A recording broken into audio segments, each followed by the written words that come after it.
Kung ikaw ay naghahanap ng makakausap. Heartline. Kung ikaw ay nangangailangan ng isang kaibigan. Heartline. Daluyan ng iyong damdamin at daluyan ng iyong bawat saloobin. Heartline. Kung saan pinapakinggan ang iyong nararamdaman.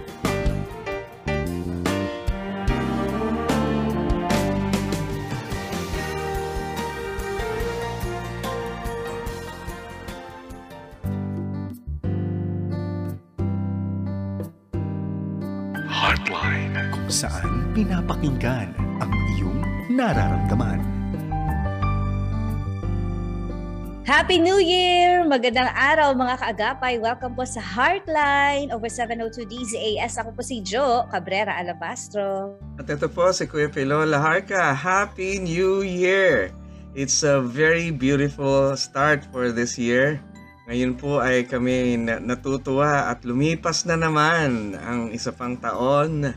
Very glad to be with you again. How are you mga kasama dito sa mga kaagapay sa Heartline? Hello Ate Jo! Hello Kuya Pilo! Happy New Year! Happy New Year din sa'yo! Wow! Grabe! Ang dami natin pinagdaanan pero andito na tayo pa rin.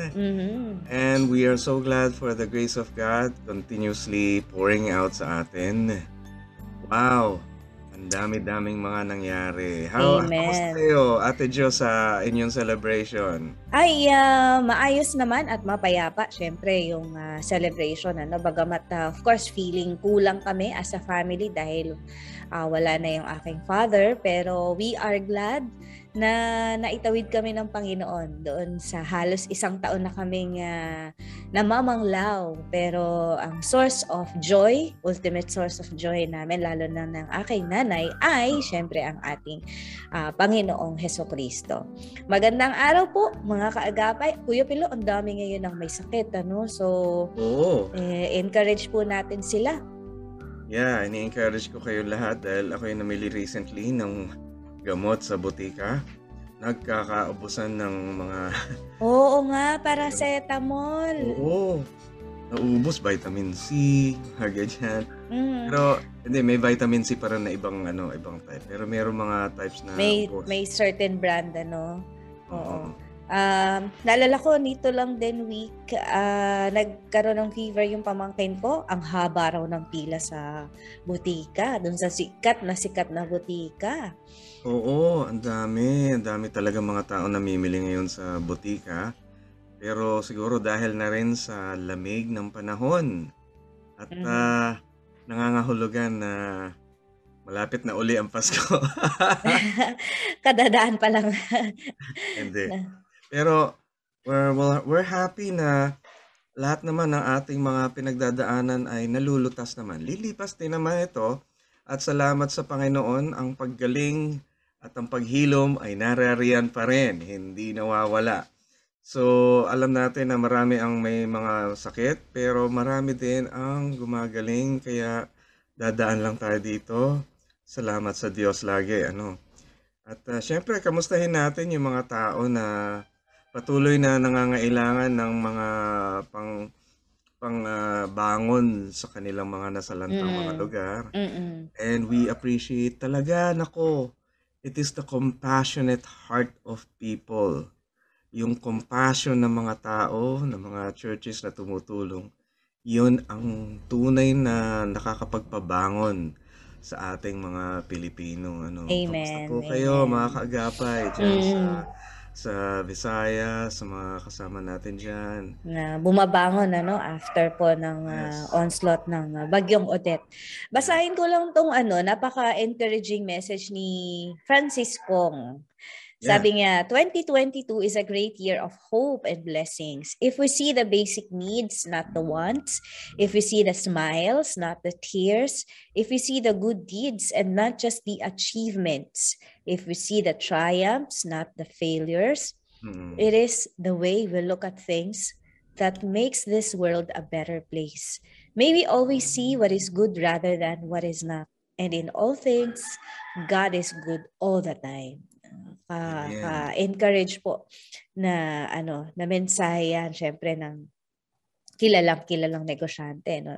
Christian din po, no, si Kuya Francis Kong. Marami kasi, Kuya Pilo, yung halos halos ayaw na nilang bitawan yung 2021 kasi ang daming unfinished business. Parang di pa sila ready na humarap sa 2022. Pero ang assurance lang natin, mga kapatid, mga kaagapay, it is the same God na sumama po sa atin noong 2021 at mga nakaraang taon at sasama pa rin po sa atin sa 2022 at sa mga susunod pa pong mga taon. Always remember po the goodness of God. Kami po, instead of course, we remember yung loss of our father, but we also remember yung increase of the strength that God has given us every day. Every day, yes. And salamat Panginoon sa lahat ng aming mga sinasagupa bawat araw. Ito yung mga nagiging dahilan upang lumakas ang aming mga pananampalataya, ang aming mga kakayahan na maging higit sa aming mga problema. Yan. Ito yung year na mukhang mas makikita natin yung gaano tayo maging mas matibay, mas matatag, mas malakas kaysa sa dati. Yan. And siguro kung gugunitain ninyo, nung panahon naman ni Kristo, marami mga bagay ang hindi present sa time na yon, tulad ng internet, tubig, dumadaloy sa gripo, ganyan. Kuryente. Oo, walang kuryente nung panahon ni Kristo, nga ganun. Pero binalaan na rin tayo ng Panginoon na siya naintindihan niya na darating yung panahon na mahihirapan pa rin naman tayo. Magkakaroon naman ng mga improvements, pero the Lord is still the Lord ang siya magiging sanhi ng ating paglakas sa bawat araw. Okay, well. Amen to that. Okay, narito na po ang ilang mga katanungan, Kuya Pilo, Yes, para sa go ating ahead. 2022 episode dito po sa Heartline. Una na pong katanungan, ako po ay isang millennial, breadwinner po ako sa family. Over 2 years na po ako na nagtatrabaho dito sa isang company na love ko naman po yung ginagawa ko. However, lagi po akong dumarating sa point na hindi po kaya ng sweldo ko na makapag-provide sa family, and lagi ko pong iniisip yung kapakanan nila. Lagi ko pong inuuna yung need ng family. Pero lately po, nakakaramdam po ako ng matinding kalungkutan, anxiety, na dumanas din po ako ng pagkakasakit. Nagkaroon din po ako ng COVID-19 bago mag-2021. May kinalaman po ba itong mga nagpatong-patong na situation para po makaramdam ako ng ganito? Okay. Para sa iyo po ay i-assure ko sa inyo na hindi yung kawalan ng pera o yung mga problema ang dapat maging batayan natin para sa pagsagupa sa buhay. Katunayan, marami pa yan.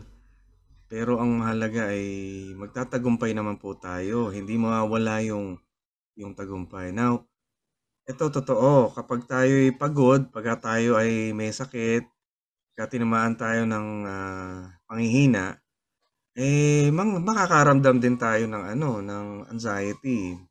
Meron tayong pakiramdam na parang hindi tayo pinagbibigyan ng Diyos o parang pinapabayaan tayo. Pero feeling lang yun. Meron tayong mga pagkakataon naman na kapag nagse-celebrate tayo, pag nakita natin yung kabuluhan ng ating mga ginastos, mararamdaman din naman natin yung kabutihan ng ating pakiramdam. So, ito po sa lahat ng mga naging counselees ko, tsaka ako rin, personal practice, hindi yung pera ang magiging batayan ng ating feelings of hope. Hope is not on money. Kasi yung pera, dumadaan lang yan sa palad. Nawawala yan, nauubos yan. At laging mauubos yan dahil pera lang yan. Pera na gagamitin mo, hindi pwedeng hindi gamitin. Kung magkano kinita mo, siya rin yung halaga na iyong gagamitin sa mga pagkakataong kailangan. Ang ibig sabihin nun, ang pera natin ay hindi natin dapat sandalan. Pero pagka bibilangin mo yung mga nabili, kunwari, dahil sa perang nagastos mo, ay nakakain yung pamilya, nakapag-celebrate, o kaya naiusad ang buhay ng bawat isa, yung blessing na yon, bibilangin mo yon. Okay? Makita mo yung kabutihan na nagawa nun, and then nagmo-multiply yung effect ng nabili mo. So, kamakailan, namili ako ng pipitsugin at napakamurang sapatos. Ayun, murang-murang sapatos. Ngayon, kung ako'y sasama ang loob dahil doon sa ginastos ko na halaga, kasi sa totoo lang, yung halaga noon ay pwede sanang ginamit ko lang sa pagkain o pwede ko nagamit sa ibang lugar o kaya dinonate. Pero pag nakita ko kung nagamit ko naman yung sapatos ng mga 2 taon, 4 o 3 taon, edi masaya na rin, napapahaba yung halaga. So, yun yung una, bilangin natin yung blessing ng mga nagastos natin. Kasi talagang nakaraos yan, wag nating maliitin yung nagawa nila. Kalawa, talagang kapag dumating tayo sa may sakit, mararamdaman natin na parang kulang ang lahat. Totoong kulang kung ang batayan ay yung perang ginastos. Pero kung ang batayan ay yung benepisyo nung iyong nabili, ayun, mararamdaman mo na may narating yung ginastos mo. Ganun. Okay. So, sana naman hindi bisyo yung napuntahan ng iyong ginastos. Talaga mararamdaman mo, ay, walang narating yung ginastos ko. Pero kung nabigay mo yun, nagbigay ng buhay sa iyong kapwa, nagkaroon sila ng pagkakataon na makausad sa school o sa kanilang mga pangangailangan, blessing po yun. So, count the blessings. Those blessings will give us hope always. Even through this year, the blessings, it is the blessings that makes us live. It's not the money. Yung money, instrumento lang. Pero yung blessing, yun, bilangin po natin. We will be anxious. Yes, go ahead. May na-mention siya, Kuya Pilo, na nakaranas siya ng COVID-19. May kinalaman din ba yon na ang note niya ay parang hindi niya na-process din kasi nagkaroon siya ng sakit kasi after na gumaling siya, back to work siya. Oo nga, medyo nakakapagod yun dahil marami ang nagbigay ng reklamong ganun. Kakalilipas pala ng COVID, tatrabaho na siya. In fact, my brother had that problem. Hello, Ariel. Ayan. Dahil na-COVID siya, katunayan, may sakit pa lang siya, tinatawagan pa siya ng opisina, tinatanong-tanong siya sa mga problema. So, ang bigat noon, mabigat. Listen, wag nating i-interpret na gumawa ang Diyos ng pagkakamali or gumawa ng pangit sa buhay natin nung nagkasakit tayo. Kasi bilang tao, nagkakasakit talaga tayo. Yung iba, COVID, yung iba, diabetes, yung iba, ibang klase pang mas malala na sakit. Iba-iba ang dumadapo sa atin dahil katawang tao. So please remember na masakit talagang magkaroon ng delay sa yung ano natin, trabaho, di ba? Masakit dahil parang feeling natin hindi tayo kinecare ng ating mga katrabaho, walang nagke-care sa atin sa ating mga kapamilya, parang gano'n, parang kailangan natin magtrabaho. And that is something very stressful talaga. So again, huwag kang sasandal sa iyong pera at sa trabaho mo. Kung inaasahan mo yung trabaho para makaraos ka, medya-medyahin lang. Hindi lahat nakasalalay sa trabaho. Ang sakit nun. Ang sakit nun na parang feeling mo hindi ka na parang hindi ka mabubuhay bukas kung hindi ka nagtrabaho. Hindi totoo yun. Hindi totoo yun. Magpahinga ka kung kailangan mo. Pwede kang humiling sa iyong employer ng extension ng pahinga. Makakatulong ba yun, Kuya Pilo, yung rest? Oo, makakatulong yun. Baka kasi iniisip din, pag nagpahinga ako, charge pa yung vacation leave imbis na halimbawa, may ibang company kasi nagiging pera yun yung vacation leave. Oo. So, paano kung sayang naman, parang nanghihinayang kaysa, nakalagay nga kasi he's always thinking of the others first, hindi yung sarili niya, no? Paano kaya niya ma-convince yung sarili niya na kailangan mo magpahinga? Okay. Pagka nararamdaman mo na yan na parang bigat na bigat ka na sa mga ginagawa mo, supposed to be voluntary. Pero naobligahan ka na dahil feeling mo na others first muna, parang naobligahan ka na, kailangan mo na talaga magpahinga. Huwag po kayo manghinayang dun sa ilalabas na inyong vacation leave. Kasi hindi naman tayo nabubuhay para sa ating trabaho din po. Now, it is true. At sasabihin mo sa akin, baka hindi ako realistic. Sa trabaho natin, ito, totoo to, sa mga natamaan ng COVID, minsan ubos talaga yung vacation leave, pati sick leave. Naubos. Tapos kailangan mo na magtrabaho dahil magagalit na sa'yo at mukhang ano na. Yung mga bagay na ito ay hinihiling natin na maunawaan ng ating kumpanya dahil iba yung COVID. Hilingin mo dun sa iyong company na gaanan muna, medyo igaan muna yung expectation o kaya yung trabaho, which is posible naman gawin. I-minimal muna dahil kasi recovering pa rin. Sa totoo lang, ang recovery ng COVID-19 ay matagal. After mo ng 14 days, hindi pa tapos yung panghihina ng katawan. Maabot ng 1 buwan, mahigit. Pero makaka-recover ka naman, kaya pwede ka makipag-usap. Now, number 2, stressful lalo yung iisipin mong sa'yo nakadepende ang lahat. Naku, hindi po. Hindi rin po totoo yun. Dahil kayo, naranasan nyo na kahit may sakit kayo, sinustain ng Diyos ang inyong pamilya. Kahit nung mga times na gipit sa pera at walang-wala talaga pitaka, hindi naman instantly na nagkamatay ang mga kamag-anakan natin. Hindi po totoo. Pero doon lang nagpapatunay na hindi yung pera ang nagpapalakad ng ating buhay. Uusad pa rin tayo. Hindi ko maipaliwanag dahil kasi hindi naman talaga pera yung nagsusustain sa'yo everyday. Kung makikipag-usap ka sa asawa mo o kaya sa iyong kamag-anak at maganda ang inyong pakikipag-usap, kung maganda ang inyong interaction, kahit wala kayong pera, o naitaos nyo ang inyong panahon ng pagse-celebrate kahit wala kayong pera, ang laking bagay nun. Marami yung kilala na maraming utang tung pagdating na December at pagpasok ng January, mga utang pa uli ang babayaran. Pero natutunan na nilang lumuwag sa buhay nila na wag sumalalay sa pera and they can rest.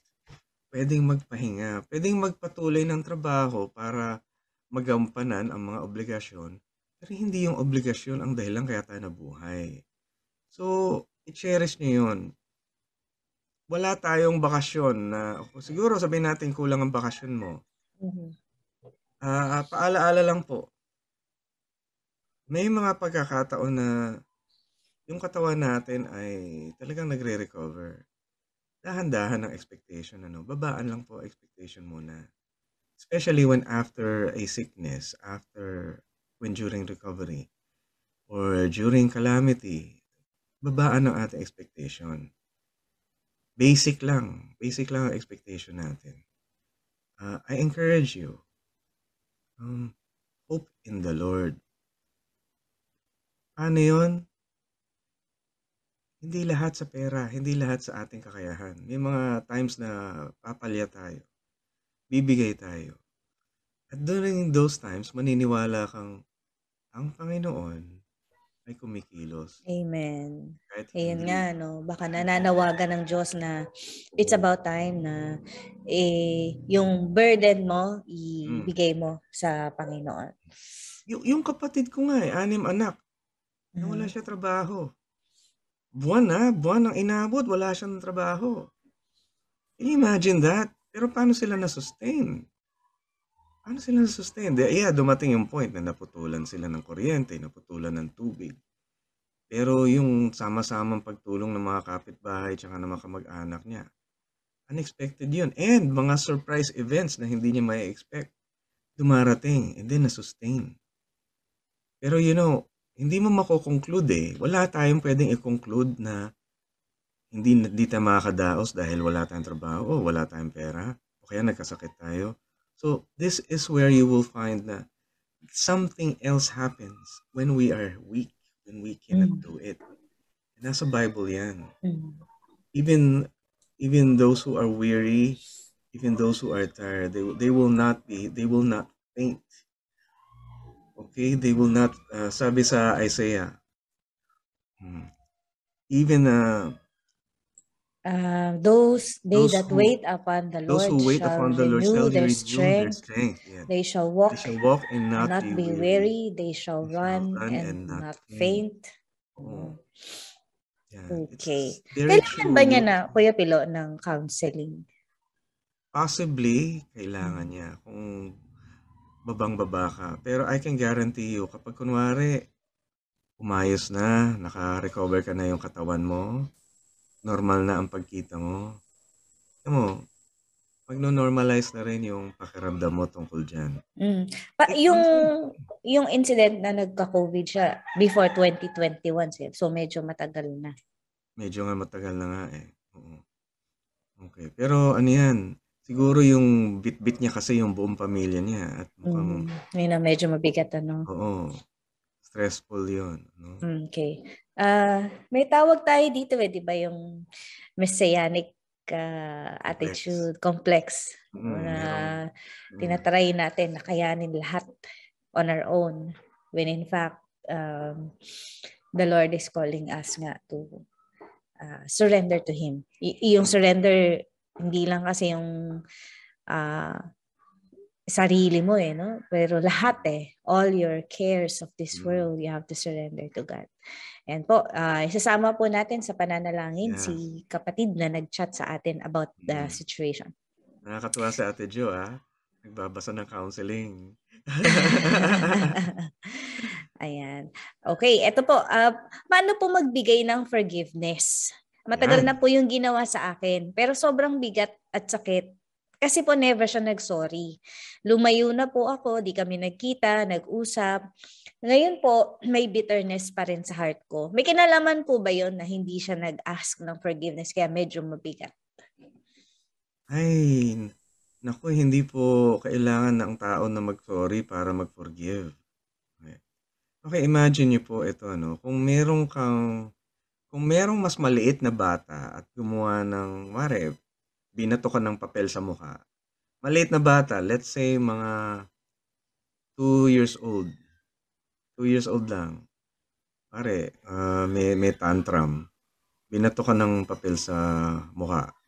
Hindi ka mapipikon. Hindi mo papatulan. Bata yun eh. Hindi, kumbaga malakas ka, walang problema sa'yo.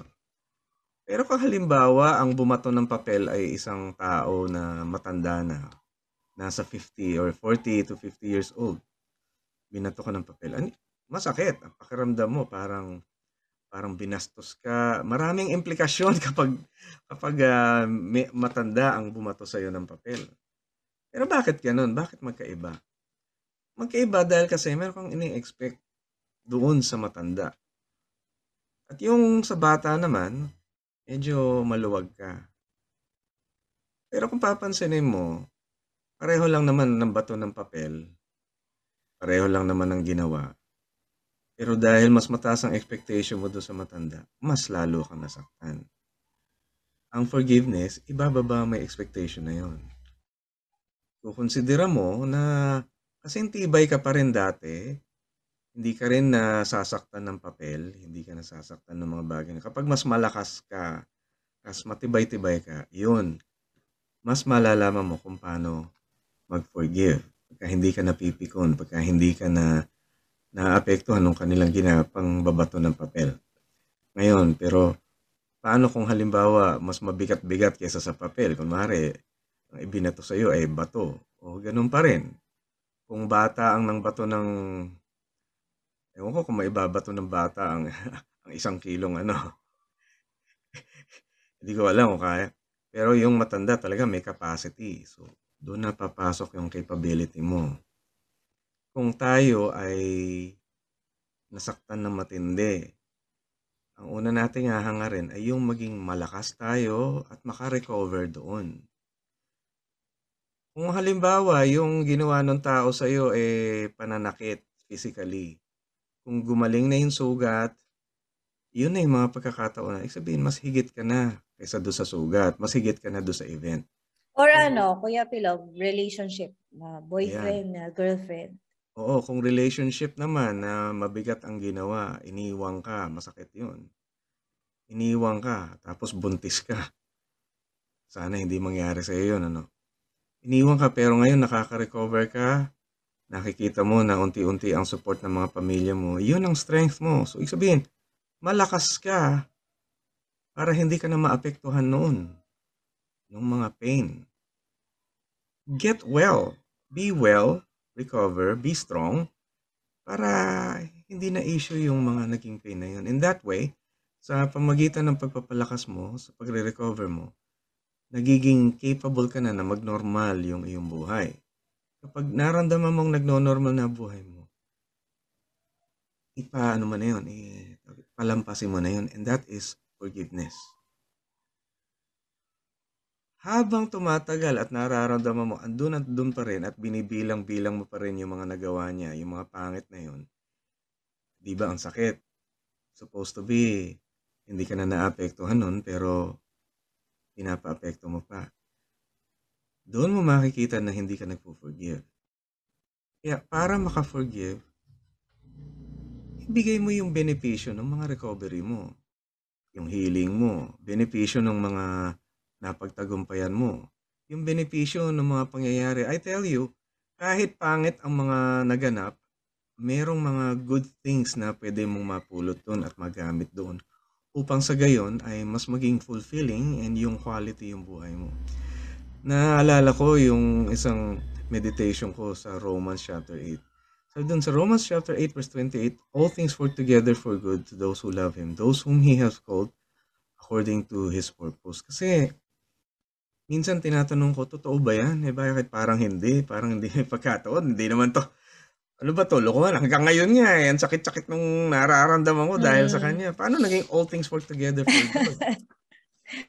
At marami kang mababasa sa Bible, buhay ng mga tao na kahit dumaan sila sa mga pagsubok, yung resulta, nagtagumpay sila. Okay, si Joseph, nakakulong, napagbintangang rapist, pero in the end, siya pa ay naging sanhi upang mailigtas Ma-bless yung family niya, no? Oo. Pero ang tagal ng process talaga, Kuya Pilo. Oo. Ramdaman kita, Ilang Ate years Jo. yun, no? Parang Oo. marami din kasi sa atin mga kaagapay nakaka-relate dun sa experience na yun. Yung so helpless on the process, but yung message pa rin ni God is trust in the process. Yung Oo. have faith in God. Amen. Napakahirap yan, pero gawin po natin. Oo. Si Jacob, akala niya lulusubin na siya ng kapatid niya, si Esau. O akala niya dead ball na siya. Overthinking, no? Oo, Anong tawag doon? overthinking. Ang tawag sa mga millennial nun? Tamang hinala. Oo. Nagtamang hinala siya agad na akala niya papatayin siya ng kapatid niya. Yun Oo. pala miss na siya ng kapatid niya. Ayun. Ayan, yung sa mga Old Testament, maganda. Ganun din naman, marami din mga pagkakataon. Si Pedro, akala niya, siya ay kukundinahan ni Kristo nang nalaman niyang 3 times siyang i-deny si Jesus. Pero hindi. Hindi naman. After that, binisita pa siya, pinag-breakfast pa siya. Ayun. Noong si Kristo naman ay baby pa lang, hinahabol na ng kamatayan dahil si Herod gusto siyang ipapatay. Pero hindi. Ang nagbigay ng grace talaga doon, ang Panginoon na igabayan sila Joseph tsaka si Mary na pumunta sa ibang Covering lugar. ng Panginoon, no? Ganun. And then, na-fulfill ang prophecy doon. Wow, ang ganda doon. May mga promises na nagaganap. This very moment, there are promises that are happening in your life na Amen. natutupad. Oo. Going back dun sa life ni Christ, yung na-mention mo, ganda nung na-mention mo, Kuya Pilo, baby pa lang may threat na sa life ni Christ. Pero God did not allow it to happen kasi meron siyang perfect time para sa kay Kristo. So kung ganoon siya sa kaniyang bugtong na anak din ang turing sa atin ng ating Panginoon. Ganon din siya sa atin, magiging faithful. Mm. Totoo. Ang kagandahan doon sa buhay ni Kristo, nung tinethreaten siya na yung buhay niya, edi dinala nila Joseph, si Jesus Christ sa ibang lugar, sa Egypt. And then later on, nung nawala na yung threat, napunta sila sa Nazareth. Kaya according to prophecy, I like that dahil kasi may prophecy at mayroong pangako ang Diyos para dun sa kanyang bugtong na anak, magiging Nazareno siya. Yun yung dahilan. Akala natin mga masasamang bagay, pero yung pala fulfillment ng prophecy, ng promise of God. So maaaring yung event na nangyari sa iyo, hindi ka maka-forgive, pero the promise of God is happening in your life. Naku, pakawalan mo na yun. Oo, isama mo na siya sa paglipas ng taon. Ibaon mo na siya sa 2021. Yung forgiveness, isama mo na doon sa lumipas na panahon. Alright. Okay. Ano po kayang dapat kong gawin sa anak ko kapag po may bagong labas na unit ng cellphone? Talagang gagawa siya ng paraan. Bebenta yung luma at gagastusin ng savings para makabili ng bago. Sana wala. Naku, Kuya Pilo, ito yung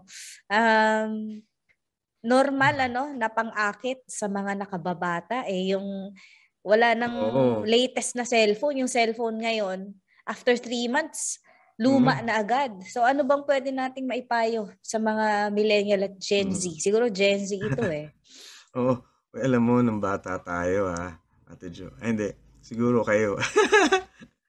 Noon, ang mga craze noon, sapatos. Yung mga bagong mga ibang klase. Nung mga bata. Oo. Nung bata kami, pagandahan ng sapatos sa school. Ako naman nung t-shirt. T-shirt, yung mga... Oo. Kasi yung sapatos medyo mahal eh. Yung t-shirt kahit paano nabibili. Pero talagang pag nakita ko ng bagong t-shirt, parang cellphone ganyan. Pero syempre, mas mahal naman yung cellphone. Naalala ko yon yung nagpapasiklaban pa sa school, yung payabangan pa ng bagong may brand na t-shirt. Ayan, ito yung brand. Ito. Uy, pare, bago t-shirt mo, anong brand yan? Ano ba, yan ba yung Ganon. Ang sarap ng pakiramdam pagka bagong-bago yung suot mo, no? Lalo yung sapatos, pagka bago, yung branded.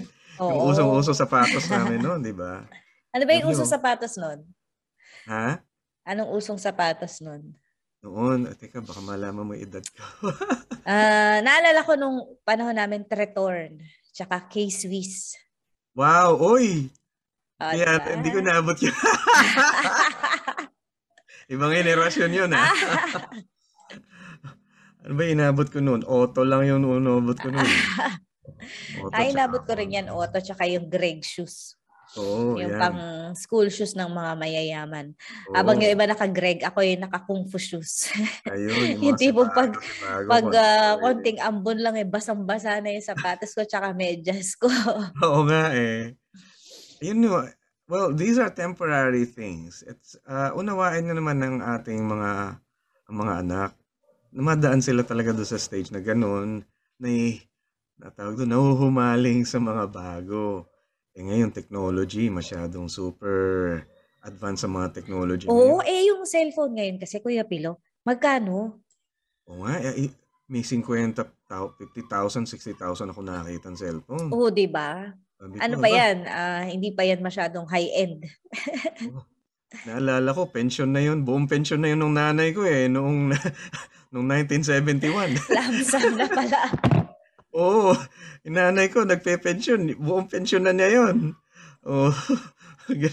Pero, alam nyo, well, we can impart yung knowledge ng history sa ating mga anak para malaman, mapaalam sa kanila na may mga bagay na pinapahalagahan talaga.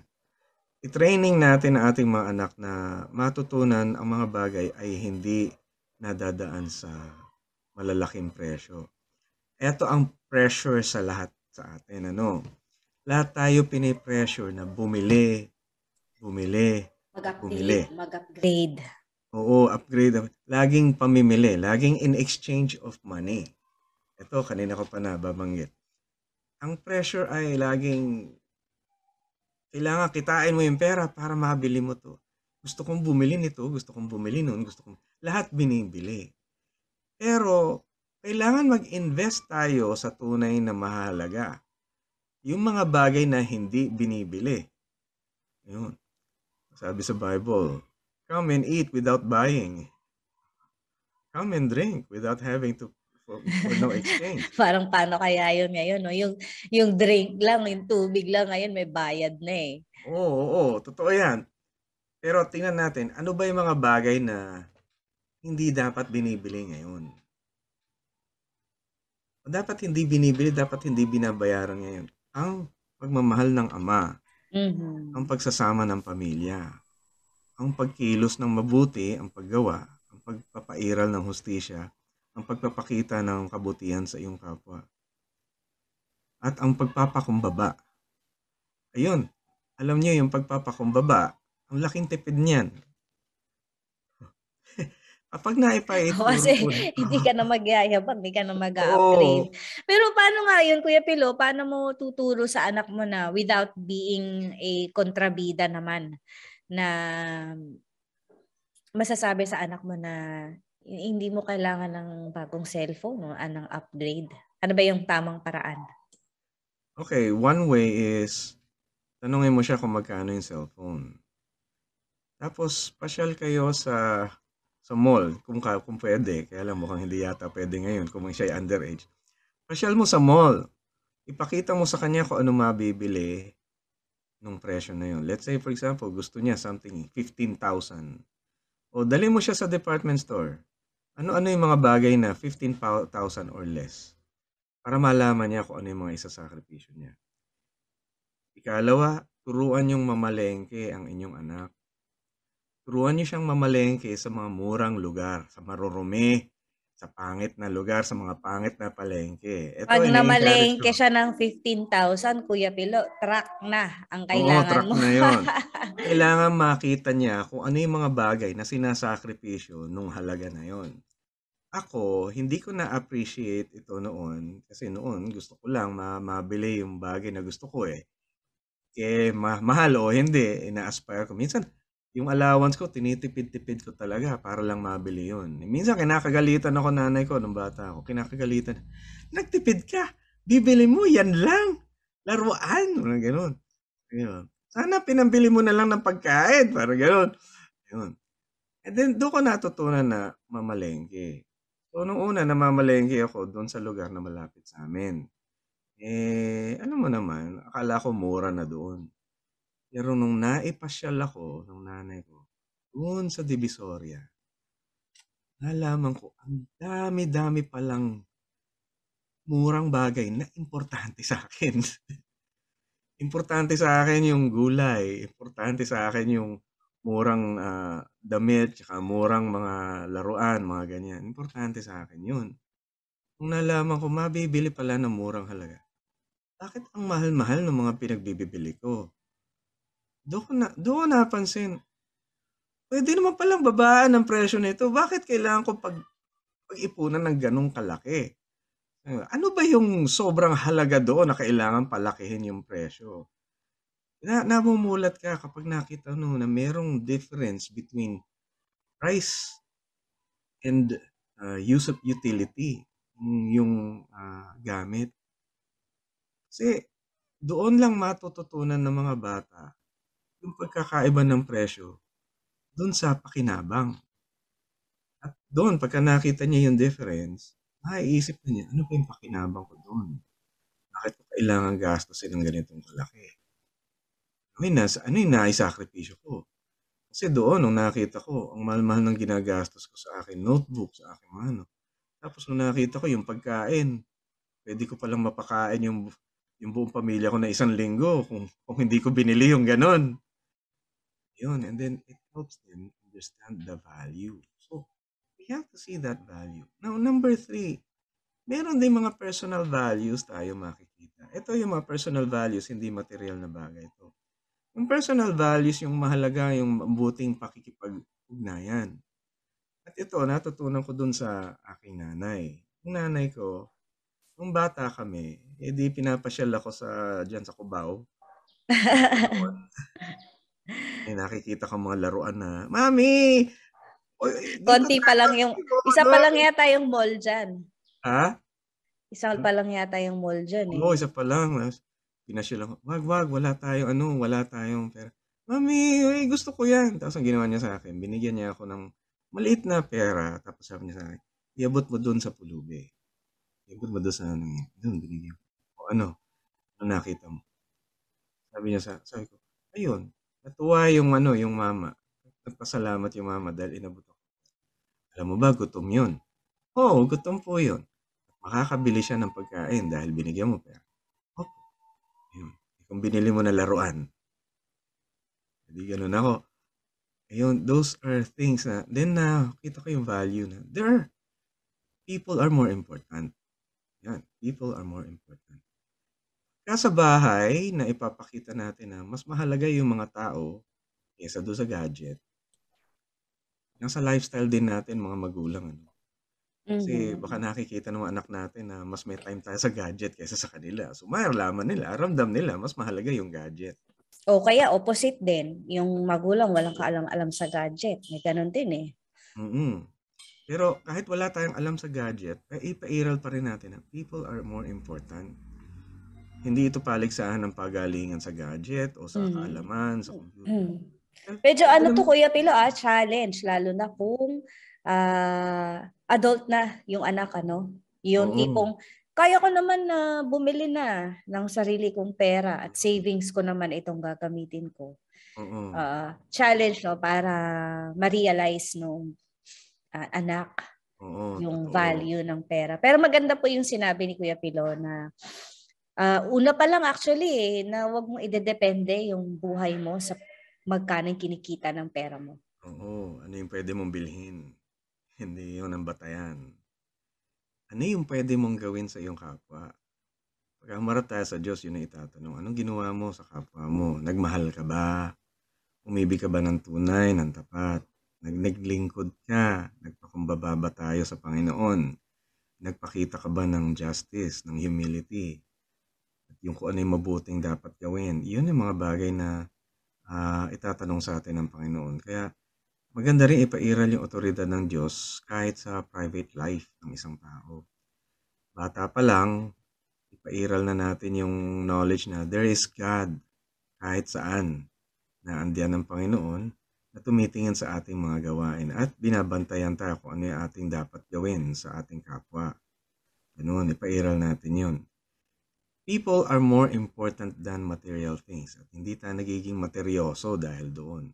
Sa mga anak natin, ipakita natin yun sa pamamagitan ng pagbibigay ng regalo na simple at pag-appreciate ng bawat isa. So, sa mga kamag-anak nyo, sa mga anak ninyo, tulungan nyo yung mga anak nyo na gumawa ng bagay, yung sariling project.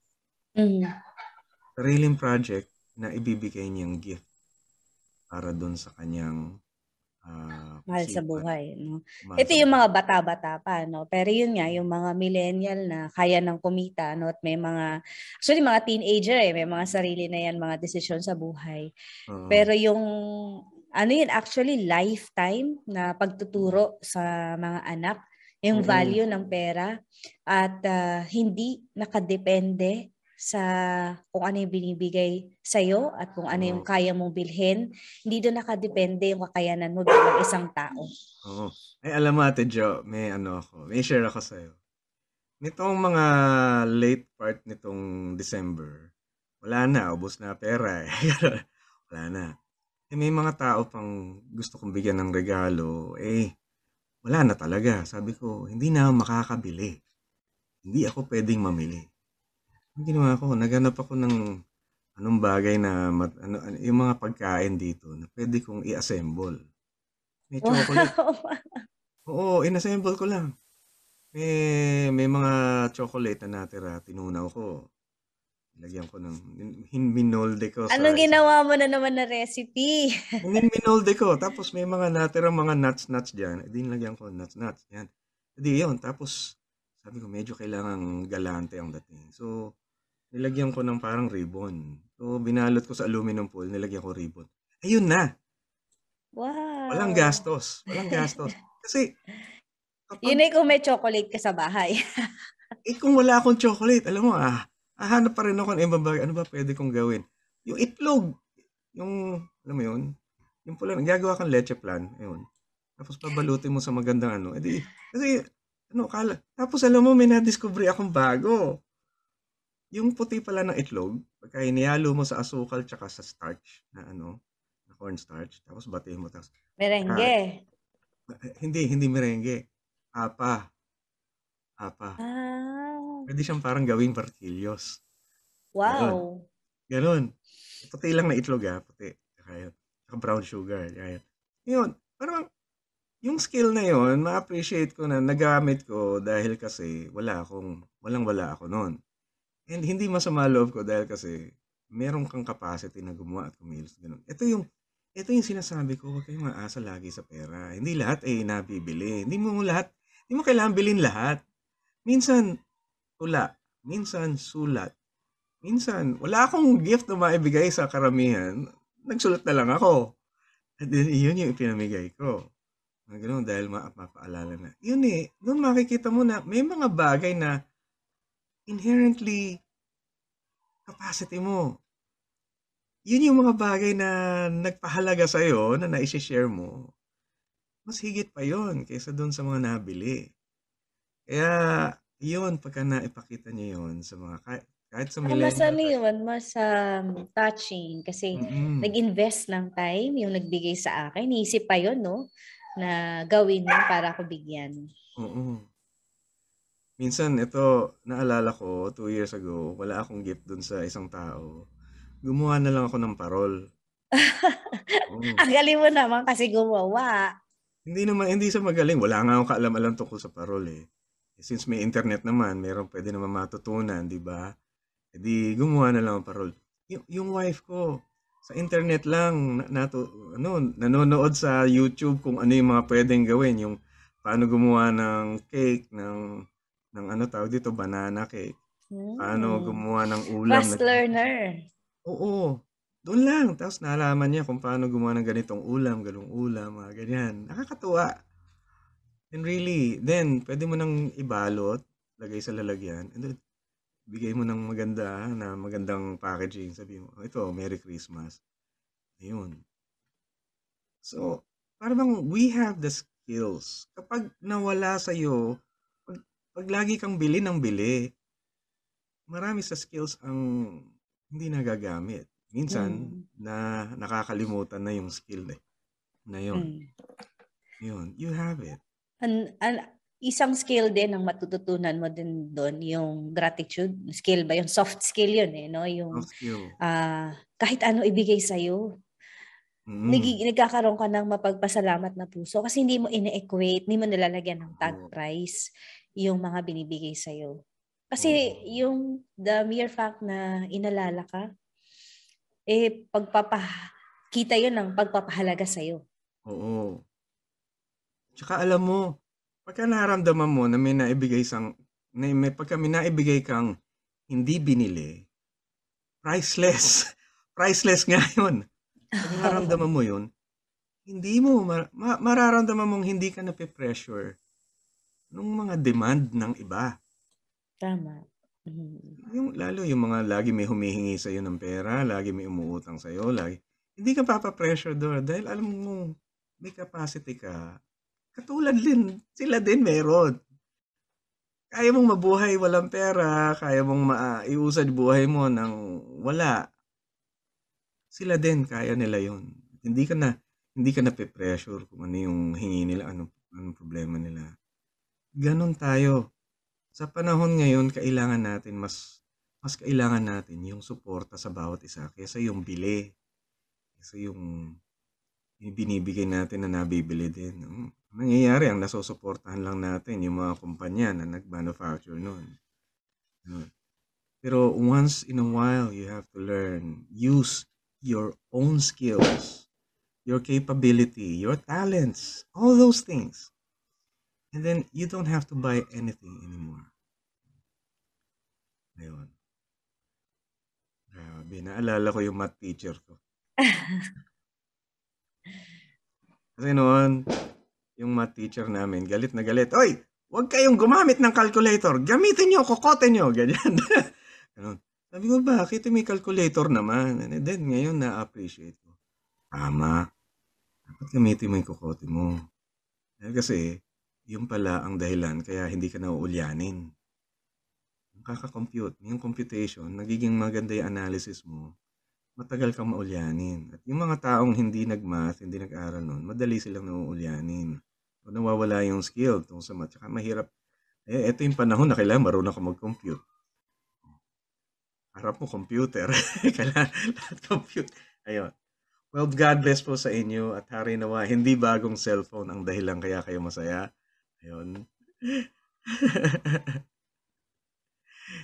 Ito. I'm so happy to be with our listeners tonight. Amen. Amen. Amen, Okay.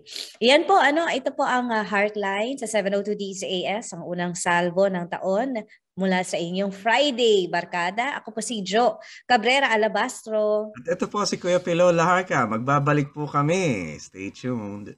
Heartline, kung saan pinapakinggan ang iyong nararamdaman. Nais kong ipaalam na ligtas ang bakuna. Kaya magpaalam na sa maling haka-haka. Nais kong ipaalam na anumang brand, effective. Kaya magpaalam na sa paghihintay. Dahil dagdag proteksyon ang kailangan. Magpaalam na sa pangamba. Ipaalam sa iba ang halaga ng bakuna. Kapag may bakuna, COVID ay mas kaya. Ingat-angat, bakuna lahat. A message from the Kapisanan ng mga broadcaster ng Pilipinas. Ito ang 702 DZAS. 702 DZAS. Agapay ng Sambayanan. Kasapi sa KBP, Kapisanan ng mga broadcaster ng Pilipinas. Heartline, kung saan pinapakinggan ang iyong nararamdaman.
Na nag-iisa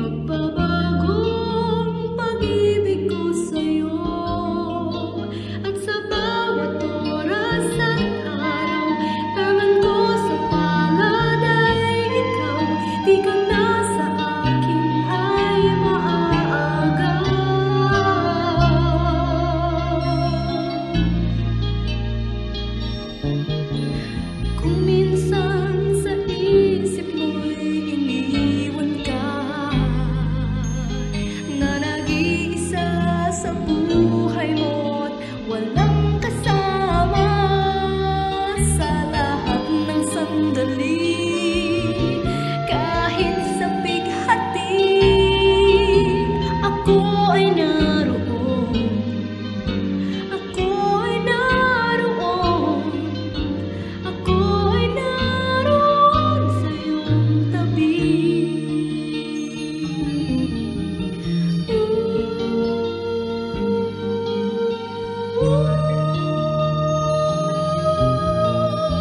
Ako ay naroon sa iyong tabi.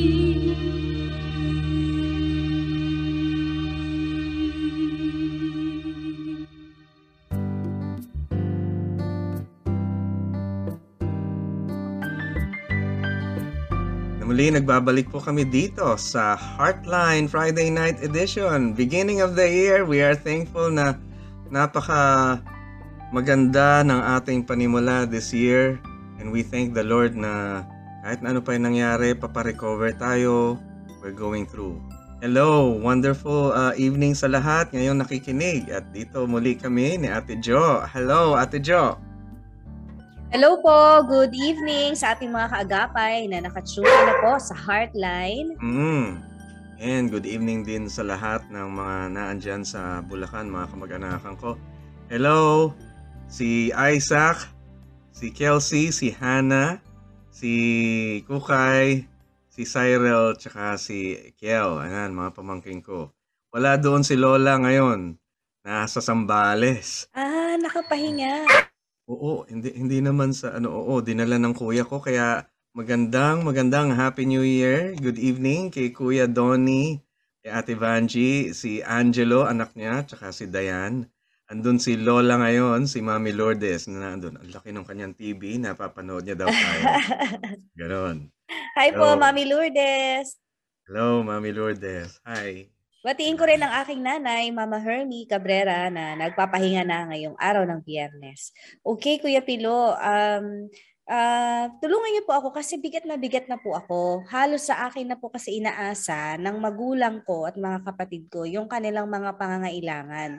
Wala naman po sa akin kaso yung tumulong. Kaya lang po, may mga pagkakataon na para bang obligasyon ko na sila ay buhayin. Gayong meron naman pong pinagkakakitaan din at may kakayahan yung aking mga kapatid. Kaya lang yung nanay ko po ay kinukonsensya po ako kapag hindi po ako nakapagbibigay sa mga kapatid ko. Ano po ba ang pwede kong gawin? Don't get me wrong. Mahal ko po ang family ko, pero may time po talaga na napapagod ako to help. Ayan, maganda yan. Nako, very common. Alam niyo po, ang pagka tayo nare-recognize natin na hindi tayo humihingi ng tulong sa iba, nagre-rely tayo sa sarili natin. At nare-recognize natin kung ano yung mga kaya nating gawin. Pag naranasan mo yon, maiisip mo rin yon kapag every time na pagka nagsisay no ka sa ibang tao. Kapag nag-say no tayo, pagka natutunan nating tumanggi, binibigyan natin ng pagkakataon sila lumago din. Okay. Now, hindi ibig sabihin lahat ng pagkakataon no. Yun yung kinakatakot natin. Alam ko ayaw mo mangyari na parang wala ka ng pag-ibig. Parang hindi. Kaya feeling niya baka hindi na niya mahal, baka ma-judge na hindi siya nagmamahal dahil hindi siya nag-aabot. Ang totoo niyan, ang magandang gawin ay huwag tayo mag-abot, especially kung kailangan naman nilang sila'y umako noon. Example, nag-isip siya ng negosyo. Ambisyon niya na mapalago yung negosyo na yun. Tulungan mo na lang, bigyan mo na lang ng konti, pero huwag kang magbibigay ng higit pa kaysa dun sa kaya mo lang. Okay? Ganon. Ako, kapag may umuutang sa akin, kunwari humingi sa akin 3,000, sabihin sa hindi ko kaya yan. Laki naman yan. Pero bigyan kita nito kung ano yung nasa bulsa ko. Nakadukot ako, 100. O ito, sa'yo na. Yan. Hindi siya halagang 3,000 pero makakatulong din naman sa'yo kahit paano. Kung lalo kung ang kanyang hinihingi ay patungkol naman doon sa kanyang obligasyon, sa kanyang sariling ambisyon, mas maganda na siya ang kumilos para sa ambisyon niya. Negosyo mo, bilin mo, akuin mo, responsibilidad mo, gusto mo, ikaw ang kumilos doon dahil growth mo yun, fulfillment mo yun. Kapag ako umako noon, fulfillment ko. Sisingilin kita doon, edi ano na-fulfill mo, ano na-fulfill ko, wala. Magkakaaway pa tayo sa singilan, o di ba? Ang pangit. Kaya doon din yung prinsipyo na hindi ako nangungutang dahil hangga't maaari, kung ito'y gusto ko para sa buhay ko, huwag kang utangin. Pag inutang ko, magiging gusto niya para sa buhay niya. Mawawala na yung gusto ko para sa buhay ko. Tama. Otherwise, makakaaway ko yung tao, tatakbuhan ko para magawa ko yung gusto ko. In the long run, konsyensya ko rin na nasisira, edi walang fulfillment din. So, it's okay na hindi ikukonsente lahat. Baka naman kasi, kapag hindi mo nakonsente, ang sa isip mo, nakukonsensya ka na hindi ka na nga nagmamahal. Hindi totoo yun. Ganito. As a rule, kapag sa kakayanan nila, kailangan nilang gawin sa obligasyon nila, sa kanilang capacity, suportahan yon, ibigay mo sa kanila yung capacity na yun. Huwag mong ibibigay ng buo lahat. Pero kung halimbawa, yung nanay mo ay senior citizen, walang trabaho, talagang wala siyang maasahan dahil hindi niya maasahan yung sarili niyang lakas. Hindi niya rin maasahan yung sarili niyang pensyon kung paubos na rin, di ba? Iyon ang mga taong tutulungan natin. Yan. No question, no doubt. Ang sarap nun pagka natulungan mo yung mga taong helpless, walang-wala talaga. Yun. Especially kung ang kanilang hihingin ay tungkol sa basic. Food, shelter, clothing. Yan, mga basic. Pero yung shelter, hindi... Ano pag yung basic nga, Kuya Pilo? Oo, pagkain na yung... wala naman, yun nga, yung sabi niya, wala namang kasong tumulong sa kanyang nanay. Pero sinama na yung buong kapatid. Parang nasa ano na siya, nasa circle of, anong tawag doon? Yung naging series of, yun nga, circle of dependence na. Paano siya makakawala doon? Na tapos syempre siya yung lalabas na masama kasi siya yung magpo-pull out ng help, di ba? Normally ganyan yung setting lalo na pag mga OFW family. So paano yun? Bale, doon sa mga taong ganun, hindi mo talaga aakuin lahat. Kung ano yung dapat nilang gawin sa buhay nila, ibigay mo yung dapat nilang gawin sa buhay nila. O halimbawa, kapitbahay mo, may anak siyang 3, kailangan niya ng pampaaral, edi ibigay mo sa kanya yung konting ayuda lang pero hindi mo kailangang ibigay yung lahat ng obligasyon sa'yo. Ang tuition niya, 10,000 bawat isang bata. Ano yun, 30,000 bibigay mo? Hindi. Kung gusto mong tumulong sa kanya, wala namang masama. Kung tumulong ka, maluwag sa'yo. Bigyan mo siya ng kahit konti pero wag mong akuin lahat. Wag mong bigay yung buo. Kasi kapag ikaw yung gumawa ng buo, ikaw yung gumastos dun sa lahat ng mga pangailangan, total yung itinulong mo, wala siyang fulfillment. Tsaka, responsibilidad niya, parang ikaw na yung umako. Tsaka yung kanyang ambisyon sa buhay niya, hindi, wala sino nag-aambisyon na ngayon dahil ikaw na lilitaw na nag-aambisyon, pero di mo naman talaga priority yon. Siya ang dapat nagpa-prioritize nun. Dapat siya yung kumikilos para doon.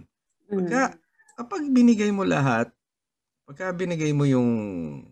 ikaw aako nung lahat, nawala yung chance na mag-grow sa responsibility, mag-grow sa capacity. Siguro yung unang hakbang, tatapangan mo talaga yung loob mo. Hindi kasi naman tapang. hindi yung lalakasan mo lang yung, kasi yung iba yung awa na magchat-chat na wala na kaming makain, parang kukonsensyahin. Hindi tapang.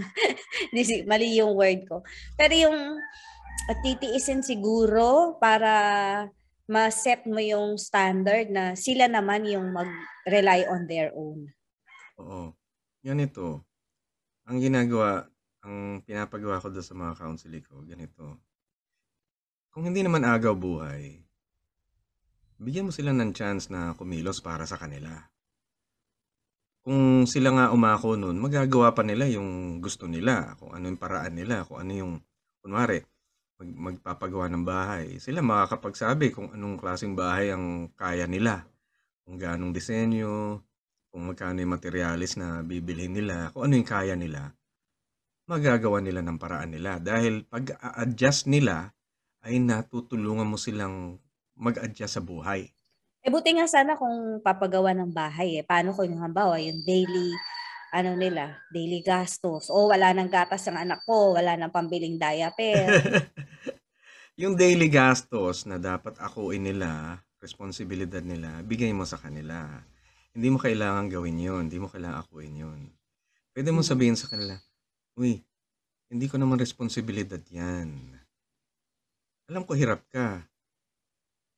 Pero ito yung lugar na kung saan ikaw yung magiging magulang, hindi ako. Ito yung lugar na kung saan ikaw yung magmamay-ari ng negosyo at hindi ako. Gawin mo kung ano yung kaya mo para sa pag-aari mo. Hindi ka pwedeng umutang ng umutang o hindi ka pwedeng humingi ng humingi, hindi naman pala sa'yo. Ang mangyayari, ano yan, binibigay mo sa akin? Hindi naman. Gusto mo para sa'yo. Kumbaga, ang sinasabi natin, kumilos ka para sa iyong ikalulugod. Huwag kang kikilos na para ikalulugod ng iba o magiging perwisyo sa iba. Ganun, hindi maganda. At isa pang magandang prinsipyo is live within your means. Ito, isang reason kaya hindi ako nagpapautang, kaya hindi rin ako nangungutang, ay you have to live within your means. Kung ano meron ka, yun ang pagtiyagaan mo. At yung mga tao, hopeless kapag walang nautang. Pero ang totoo niyan, kapag napagtiyagaan mo kung ano meron ka, doon ka uunlad. Doon ka yumayaman. Doon mo rin makikita yung living within your means. Yes, oo. Kapag, halimbawa, 4,000 lang ang kita mo kada buwan. Kung ano yung mapapagkasya mo doon, yun, pagpapakumbaba yun. Doon mo ay pagkakasyahin kung ano yung meron ka. Tapos yung iba na merong mga makatulong sa'yo, biyaya yun. Hindi mo kailangan umutang, may biyayang darating sa'yo at makakaasa ka doon. Dahil wala pa akong nakitang tao na namatay na lang bigla dahil walang pera. Hindi pa ako nakakita ng, hindi totoo yung konsepto na pag wala ka ng pera, deadball ka na bukas. Hindi totoo yun. Yung mga tao, gutom mga isang linggo, deadball na. Hindi totoo yun. Dahil mayroong mga bagay, at dito pumapasok yung pananampalataya Papabayaan ka ba talaga ng Diyos? Oo, makakaramdam tayong gutom, makakaramdam tayong pagod, puyat, minsan kawalan ng pera. Okay nga kung kawalan lang ng pera Ang mahirap yung gutom at pagod, tsaka hindi makatulog. Yan, nakakabalisa yun.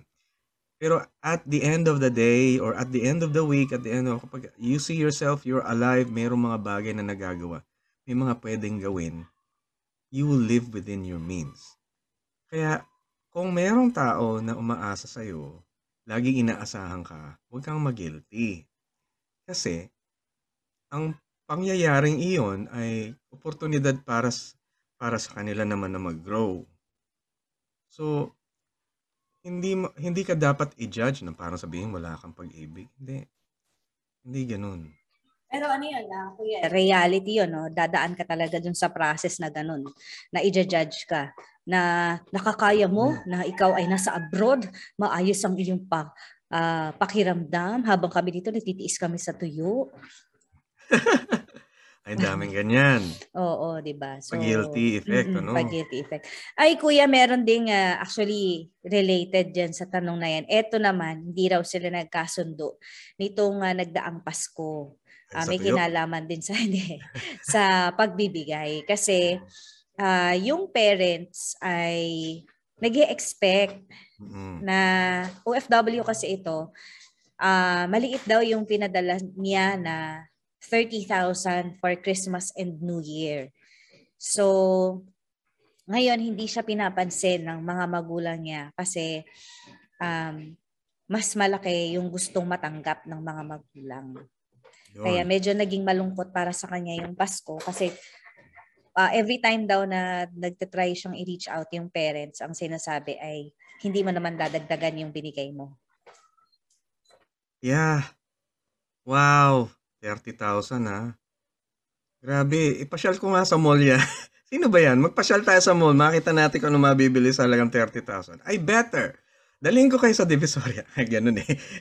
Anyway, yan yung mga nangyayari sa mga pamilyang ang pinapahalagahan ay yung pera. Oo nga Yung eh. nabibili ng pera. 30,000 kuya is good enough, no? Yung pagitan lang naman ng Pasko at Bagong Taon ay isang Oo. linggo lang. Alam nyo, yung 30,000 sa ibang tao, 3 buwan na sweldo yun. Tama. Oo, bakit hindi ma-appreciate? Pero alam mo, may mga kakilala naman ako, mga mayayaman din to, mga nasa abroad, mga kamag-anakan. Hindi naman sila nagde-demand sa kanilang mga kamag-anak abroad. Kung magbigay ng sulat, yun, okay na sa kanila. Kasi hindi sila dependent eh. Hindi sila nanunukat. Yan ba sinasabi ko? Alam nyo, huwag tayong maging mapanukat. Imbis na maging mapanukat, umibig tayo ng tapat. Ano? Huwag maging mapanukat, kundi umibig ng tapat. Dahil kapag sinusukat natin yung kanilang bigay, hello? Pagka sinukat mo na yung tao, batay sa kanyang bigay, kung magkano binigay niya nung Pasko, oh no. No, bantay-bantay po. Ibig sabihin nun, malapit-lapit ka na. O baka naandun ka na sa pagiging materyoso o materyosa. Oo, nako, panawagan po natin yan sa mga nakakapakinig. Nakasalalay ka doon sa gastos o doon sa binibigay na presyo. Pinipresyohan mo. Sinusukat mo kung ano ibinigay sa'yo. Huwag nating ipairal yun. So, kung ganun po ang magulang nyo o kung sino man kamag-anak ninyo, ang ganun, huwag kayong pag-guilty. Sabihin nyo gently, ito po ang aming ibibigay sa inyo na amount. Okay? Ayun, pagka nagalit sila, okay lang. Hayaan mo, sa umpisa magagalit yan. Alam naman nila na hindi naman sila maaapektuhan kung mas mababa ang binigay. Hindi naman sila mawawalan ng buhay. Hindi naman sila mamatay. Kunwari, natanggap lang nila 5,000 o kaya 500. Hindi naman. Pero minsan parang ini-equate natin yung love. Yan ang sinasabi ko. Ini-equate mo yung pagmamahal sa halaga ng perang ibinigay. Ay, maraming mga mag-asawa, ganun. Mahal mo ba ako talaga? Kung talagang mahal mo ako, bigyan mo ako ng pera na commensurate doon sa sweldo mo. Parang ganun. Diba? Parang yung tema ng discussion natin, puro pera, no? Kuya Oo Bill, nga eh. talagang kailangan mong malaman po, mga kaagapay, kailangan nating malaman na yung hindi po nabibili ang love, yung respect. Oo. Hindi ini-exchange yun for money. Alam nyo, yung mga nakausap kong counseling na mayayaman, isang bagay ang sinasabi nila na, sabi nila ganito, alam mo, mayaman ako, ang dami kong kayang bilhin. Kapag kailangan ng asawa ko ng bagong damit, sige, bili. Kakailangan niya ng trip, sige, lakbay, lakwatsa, sige, shopping, go. Yan. Gusto magpunta sa hotel, sige, go. Pero nung naging mahirap ako nalaman na may mga bagay na mahalaga pa kaysa sa nabibili. Yung magkaroon lang kami ng time together. Malaking bagay, mas malaki na yung kumpara doon sa nagagastos. Sa mga mag-asawa, tandaan niyo po ito sa counseling din. Huwag niyo pong susukatin ang inyong asawa based sa kanilang sweldo. Batay sa kanilang sweldo. Merong mga asawang malaki ang sweldo. At kaya kung ang susukatin niyo yung sweldo niya, sasabihin mo, mas mahal ka kapag mas malaking porsyento ng sweldo niya. Kawawa naman yung asawa niyo. Ang ibinigay sa'yo, ganun. Hindi madali kang mapikon kung siya ay magbibigay sa kanyang mga magulang o sa kamag-anakan niya. Minsan, magdududa ka pa, tatanungin mo, saan mo nilagay yung sweldo mo? Magbibilang ka pa ngayon, ano? Oo. Biglang matututo ka na ng accounting. Oo, hindi lang accounting, kundi tamang hinala. Diba? Nag-accounting ka na kaya mo ina-accounting dahil hinihinala mo, naku, baka may babae ito, saan niya kailan nilalagay yung pera niya? At doon, ang nasakripisyo ay yung pagtitiwala. Nasakripisyo yung relasyon. Nasakripisyo yung mabuting pakikitungo in place of money. Ayan. So, yung pera, kapag ginamit yung standard ng panukat, ay nako, masisira ang pag-ibig. Diyan tumitigil ang pag-ibig. Ang pag-ibig ay hindi nabibili at ang pag-ibig ay kailanman hindi mo masusukat. Pero kung umibig ka, huwag mong sukatin yung tao ayon sa kanyang pera. Huwag mong sukatin kung magkano binibigay, kung ano ibinibigay, kung ano ipinoprovide. Kung umiibig ka, magmahal ka ng tunay at tapat. Walang kinalaman kung ano yung isusukli sa'yo o hindi. Magkano Ganon ang ibibigay, ano? pag-ibig. Andun sa pag-ibig yung pananampalataya na mabuti ang kanyang ginagawa. Andun yung pag-ibig na nagsasabing nagtitiwala ka sa iyong asawa na alam mong kaya niyang gawin kung anong kaya niyang gawin at tapat siya sa'yo. Ganun. Ang sarap ng ganun pakiramdam kung kayo nagmamahalan ng ganun. Hindi nga mag-aaway eh. Sa ganun. Magtatabi kayo sa pagtulog, walang issue. Alam mo yun? Pero kung halimbawa sinukat mo na tungkol sa pera, pag higa mong ganun, katabi mo siya sa higaan, baka sukatin mo rin kung gaano kadami yung parte ng kanyang kung gaano kalaki yung Space. space niya para sa'yo. Ano ka ba naman? Kanino yung kumot o hindi? Sino mas dapat marami una? No? Alam niyo yun, nagkakasukatan na pagdating na sa relationship and don't let that happen.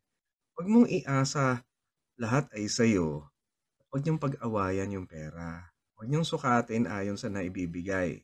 Kung mayaman ng asawa mo, hindi ka dapat mag-demand na magbigyan ka ng pagkalaki-laki. Ayan ang problema. Napapanood niyo to sa news. Problema ng mga tao na nasa UK. Problema ng mga royalty. Pagka nanonood kayo ng movie, makikita niyo problema ng mga mayayaman. Problema ni Bill Gates na nahiwalay sa kanyang asawa. Problema ng mga taong, pero may mga tao na kahit mayaman, hindi pera ang batayan. Pero nga kasi ngayon, Kuya Pilo, na tayo ay hindi lang mga tao sa UK o mga nasa mayayamang bansa ang dependent na sa pera dahil nga marami na sa atin mga OFW families. Talagang yung love ay equated na sa pera, kung magkano binibigay. Kagaya nga po nitong situation na to, yung parents at yung family members ay halos umasa na at kapag hindi nakapagbigay ay katumbas nun ay kinalimutan na sila as a family. So yun po yung malaking challenge din sa ating mga pamilya na talagang paano tayo pantay babalik ulit sa basics, no? Yung dati naman hindi ganyan eh. Bago ka mag-OFW, imaginein mo kumbaga yung situation ng buhay nyo naman noon, kaya naman eh. Bakit ngayon parang hindi na kaya na isa na lang ng ulam? Bakit bawal na mag-ulit ng ulam? Ngayon kailangan may sabaw, may gulay, may karne. Dati pwede naman gulay lang. Diba yung nagtataas yung lifestyle? Oo. Ay nako. Listen, masarap magmahal. Kung ako ay magmamahal ng isang tao, magbibigay ako. Bigay ng marami, yung minsan sacrificially. Yun yung pagmamahal. Pero kung ikaw yung nagdi-demand na ibigyan ka, bigyan ako, ay naku, hindi pag-ibig yun. Hindi pag-ibig yun. Ang pagmamahalan sa tahanan, sa mag-asawa, pareho kayong generous about isa. Pareho kayong nagbibigay. Ganon ka-generous ang Lord, ganon ka-generous kayo dapat. Hindi yung hingi, expect. Akin. Hindi ganon eh. Hindi love yun. And you will know na kapag habang nagiging generous kayo sa bawat isa, nagiging generous din kayo sa inyong mga anak. Nagiging generous kayo sa pagpapalaki at pagpapalago ng pamilya ninyo. Walang issue. Hindi niyo po problemahin kung ano yung ginagawa ng isa doon sa kanyang pera. Hindi kayo mag-i-inspeksyon, hindi kayo magsususpetsahan, hindi kayo yung tipong pagkagabi na titignan yung pitaka, kukupit. Nako, my friends, tandaan niyo po, hindi ganon ang pag-ibig. Ang pag-ibig ay mapagbigay, pero hindi mapag-expect. So, in exchange, kung ikaw yung binibigyan, thank you. Kung hindi ka binigyan, thank you pa rin, okay lang. Ikaw naman magbigay din. Tama. Oo. So kung nagbibigayan kayo, kulturang Pilipino yun. Sabi nga at magbuhat ngayon, kahit hindi Pasko, ay magbigayan. Hindi sinabing maghingian. Hindi ganun eh. Actually, yung magbigayan, parang one way lang eh. Oo, Laging one way. magbigay. Oo, pero kung dalawang tao nagmamahalan, bigayan sila ng bigayan, ang sarap ng samahan na yun. Walang nakukulangan. Lahat nagkakatulungan. Ang ganda-ganda ng kulturang Pilipino yun. And that is something that we have to remember. Dahil siguro, sinapawan na tayo ng ibang kultura. At ang kultura na yun ay tungkol sa pera. Naku mga friends, bantay at maging mulat ang mata dahil baka tayo ay nahuhumaling na sa bagay na idolatrous din tayo. By the way, gusto ko lang i-share. Ito ay bagay na matagal ko nang kinikimkim.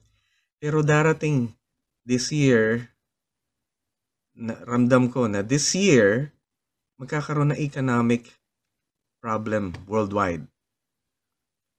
And babalik tayo doon sa punto na hindi yung pera ang magsisave sa atin. Darating yung point katulad nung nangyari noong 2020, yung naipon natin walang halaga, walang saysay, hindi mo magamit. Yung pera na kinita mo ay biglang nawala dahil kailangang igastos sa ibang bagay o kaya mayroong mga magnanakaw. Naku, nung kagabi nanonood ako ng news. Hindi ako nanonood talaga ng news pero once a year yan nanonood ako. Ay nakita ko ang dami-daming mga swindling techniques, high-tech na rin at digital na rin ngayon ang pagnanakaw. Oo nga eh. At most na na-affect niyan ay mga senior. Seniors, oo, tsaka yung mga working class. Working class, oo. Pero kasi yung mga senior, parang chinachat muna, kinukuha yung, tawag dito? Informasyon at yung loob, no? Meron akong kilalang isang senior, milyon, Kuya Pilo, ang nakuha sa kanya. Oh no. International fishing, no? So, mag-ingat po tayo sa ganyang mga situation. Pero yun nga po, no, para din naman tayo ma-arm dun sa uncertainty nakakaharapin natin this 2022. Of course, hindi naman yan lahat uncertainty. Meron ding mga joy and favors of God. Pero yun nga, ang Heartline po is always here to equip us, to help us, bigyan tayo ng tools of the trade. Ika nga, no? Paano natin mamamanage yung situation na meron tayo? So, always po, yung commitment sa atin ng Philippine Association of Christian Counselors po, lagi po to help us. Yes, Kuya Pilo, would you like to share? At totoo po na meron pong free counseling online ang Philippine Association of Christian Counselors. Punta lang po kayo sa website na philac.org. Ang spelling ay philacc.org. Ulitin ko po, philacc.org. Itong philac.org ay may free counseling. Pagka nakita nyo yung picture, i-click nyo lang at bibigyan yung summary. I-click nyo lang yung picture uli at mapupunta na kayo dun sa Book Now, dun sa booking. Dito, makikita, pagka kinlik nyo yung Book Now, makikita ninyo yung mga taong available for counseling. Tsaka kung anong araw. Halimbawa, eto si Pastor Bot, yung Lunes. Ako magseset na rin ako. Very soon maglalagay ako ng Sunday. And then, andito din ang mga iba natin mga counselors. Available para makakuha kayo ng 2 session na libre para sa inyo. Malaking bagay na po yun dahil mapapagkausapan nyo na ang mga issues ng buhay. Once again, kung may problema po, kung mayroong kailangan kayo assistance tungkol sa buhay, punta kayo sa philac.org. Muli, philac.org ng PACC or Philippine Association of Christian Counselors. Okay. Ayan, Ate Jo. Yun naman pong yung tawag dito, yung confidentiality of the counseling notes po. Ano naman po? Ito ay covered ng professional practice ng Philippine Guidance Counseling Association. So, ibig sabihin, ang practice na ginagamit dito ay confidential according to the ethical code ng guidance and counseling. Kasi mga professionals po kami na tumutulong dyan. Kung mayroong pag-uusapan, atin-atin lang yun. Hindi yun inilalabas. Pati yung information ninyo, yung mga private information nyo, naka-file yan pero hindi sinishare. Hindi sinishare kahit kanino. Kahit sa marketing, hindi namin ginagamit to for anything na ganon. Kung kami ay mayroong mga client, sa aming dalawa lang, kung sino lang, kaming dalawa lang nagkakaalaman kung ano yung pinag-usapan, ano yung mga detalye. Ganon. Tsaka, ganon, protected ng Data Privacy Act of Ayun. 2008 ang ating ang ating counseling. Okay. May tanong po with regard to the counseling po ng Philippine Association of Christian Counselors. May pagkakataon po ba na kayo yung nagre-recommend rin na needing ng mental rest? Tapos is it qualified for a sick leave? Or what? Sick leave. Okay. Pwede naman ho, nakakapagbigay naman kami ng certification. Pero, siyempre, kailangan dumaan po kayo sa tamang proseso. Una, kung ang inyong company ay may nire-recommenda na doktor o psychologist or counselor, yun ang dapat niyong puntahan, hindi kami. Kasi yun yung kanilang ina-accredit. So, Paano kung wala, Kuya Pilo? Kung wala at malaya naman kayo pumili, pwede naman sa amin. Pero dadaan tayo sa proseso ng testing. Minsan, ako, personally, kapag kailangan personal ko ma-meet ko personal. Dahil isa yun sa mga requirement para malaman yung evaluation. I-evaluate kayo kung totoo yung claim nyo. Hindi pwedeng basta hingi lang ng hingi. At merong fee po yun. Meron pong fee yun dahil kailangan gawin yun. Merong mga proseso na kailangan gawin para magamit yung exam na binibili din naman namin at nag-ooperate din doon. So, yun. May exam. Kasi hindi kami pwede basta magbigay ng certificate ng walang basis. Legal basis yung exam. Merong legality doon na kailangang i-fulfill yun para merong proof of claim doon sa kanyang reason for applying for certification. Nagkasabi sa akin, uy, bigyan mo certificate. Sige, mag-exam tayo. Mag-exam? Syempre. Pare ba naman, basta bigyan ka lang certificate, hindi man lang na-evaluate. Ano ba yun, Kuya Pilo, na credited sa SSS ba yun? Pagka ganon, yung mga anxiety, yung mental rest? Ay, wala pang batas kasi na kung sa PhilHealth, yung mga medical. Pero kami, hindi pa kami under ng ganun eh. Kasi wala pa rin yung batas na nagpapairal na pwede kaming i-charge under PhilHealth. Wala pa. So, separately, sa sariling gastos nyo bale yun. Buti pa nga yung yung COVID, minsan pwedeng akuin ng company o kaya hindi ko lang alam kung pwede. Yung PhilHealth na ako cover yung COVID.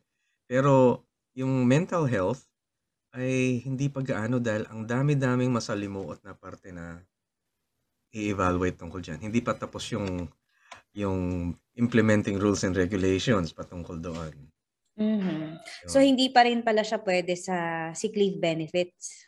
Hindi pa. Merong ilang companies na nagbibigay ng ganong serbisyo. Grace yun, Grace, no? Legally hindi pa. Oo, legally hindi. Yung PhilCare, isa sila sa mga nagpo-provide ng kasama sa kanilang health card yung mental health services. Ayan, pwedeng i-apply pero limited lang din. Okay. Yun bang mga anxiety issues, Kuya, iniinuman ng gamot yan? Hindi lahat ng anxiety ay binibigyan ng gamot. And I recommend, nakikipag-usap din ako sa mga psychiatrists. Sila rin nagre-recommenda. Hindi lahat idadaan sa gamot. Minsan, yung mga nangyari sa iyo, temporary lang. Inabot ka ng pagod puyat at talagang na-stress ka. Kailangan mo mag-off, magpahinga. Pagka naiba na yung sitwasyon mo, maayos ka na, nawala na yung anxiety mo. Mapapansin mo yun. Ang tinatawag doon is yung temporary anxiety. So, this temporary anxiety, which is just transitional, nangyayari lang dahil nasa sitwasyon ka ng anxious talaga. Nakaka-anxious talaga yung sitwasyon. Ikaw ba naman, kung halimbawa, namatayan ka, tapos di ka nakatulog. Tama. Totoo yun. Oo, kahit sino. Ikaw nga, huwag kang kumain ng mga 5 araw. Kuya, 1 meal lang eh. Mainit ang ulo ko eh. Aarawin mo pa. Yung ano, mga tao hindi makatulog, ma-anxious talaga. Pero pagka nakatulog na, naayos na yung tulog, yun. Yung iba, binibigyan ng gamot para makatulog. Pero sa akin, meron akong regression technique na hindi mo kailangan ng gamot para mabigyan ka ng maayos na tulog. Ang ganun. Minsan kailangan mo lang Pwede magandang mo ba i-share yun? Paano Ayun. gagawin? Next time. Pero, sige, just an overview, nagko-conduct ako ng Christian clinical regression. Kasi ang regression talaga ay nag-originate sa Eastern religion. Pero ang Christian clinical regression ay yung parang ikaw ay nasa isang higaan, semi-sleep, medyo parang tulog ka pero gising ang diwa. Ganon. At doon sa pamagitan nun, na-explore yung kung ano yung mga memories, mga unconscious thoughts, at yung mga bagay na gumagambala sa iyong damdamin. At habang nasa tulog, naiaayos at nabibigyan ng mabuting resolution kung ano yung bumabagabag sa'yo. Pagkatapos ng session, makakaramdam ka kaagad ng parang ginhawa. Depende kung ilan yung mga issues, pero mararamdaman mo, nagkakaroon ng pagkakaiba sa iyong buhay, sa iyong pakiramdam. And mas madali mong magagapi o mas madali mong masosolve yung mga issues. Ganon. So, yun ang ginagawa ko sa kliniko. Dito ako sa West Avenue, sa Back to the Bible. Ayun, sige, next time po promote ko naman yung yun. Diyan. Okay, so yan po yung ilang mga concern natin, and hopefully po ay nagkaroon po ng enlightenment ang situation po ng bawat isa po sa atin na tinaas dito po sa ating programa sa Heartline. And of course, we'd like to greet si Leah May Rabusa. Good evening po. Si Mara Almazan, Emerita Faustino, Silvian Estelita, Angel Alcaraz, Ferdy Chodoro, Virginia Lagutap, Josie Mingala, Leti Mayo, Lorna Santos, Cynthia Chavez, Nora Cabanto, Kuya Sip, Bergonia, Ate Huge, Bergonia from San Jose, California. Happy New Year sa inyo lahat. Happy New Year po.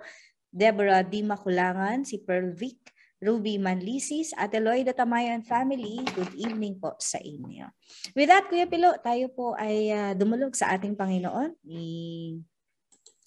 Alaan po natin yung pagkakataon po na ito na ipanalangin din yung mga kaagapay po natin na anxious, yung may mga karamdaman din, uncertain about the future. Okay.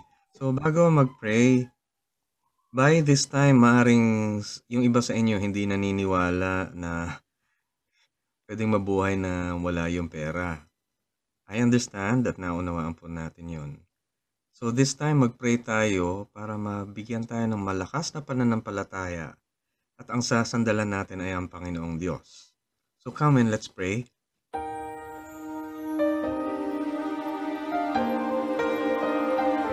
Panginoon, pinupuri ka namin at ikaw ang tatawagin naming Diyos. Nangangahulugan po na mayroong kaming buong-buong pagtitiwala sa inyo bilang Panginoon at tagapagligtas namin.